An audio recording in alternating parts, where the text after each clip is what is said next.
এক গ্রামে ছিল একটি চতুর বিড়াল। সে ছিল খুবই চালাক আর কৌশলী। একদিন প্রচণ্ড গরম পড়েছিল। বিড়ালটির খুব খিদে পেয়েছিল, কিন্তু আশেপাশে কোথাও খাবার পাচ্ছিল না। হঠাৎ সে দেখতে পেল গ্রামের পাশের একটি জলাধারে অনেক মাছ খেলছে। বিড়ালটি ভাবল, এত সব মাছ, একটু কৌশল করলেই তো একটাকে ধরে ফেলতে পারি। সে ধীরে ধীরে জলাধারের পাশে গিয়ে বসলো।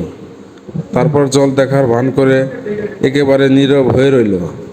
মাছগুলো প্রথমে ভয় পেয়ে দূরে চলে গেল, কিন্তু কিছুক্ষণ পর তারা বুঝলো বিড়ালটা কিছু করছে না, তাই আবার ফিরে এলো।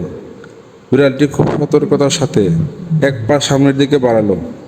তারপর হঠাৎ করে এক লাফ দিয়ে একটা মাছকে ঠোঁটের মাঝখানে ধরলো। মাছটি অনেক ছটফট করছিল, কিন্তু বিড়ালটি তার থাবা শক্ত করে ধরে রাখলো।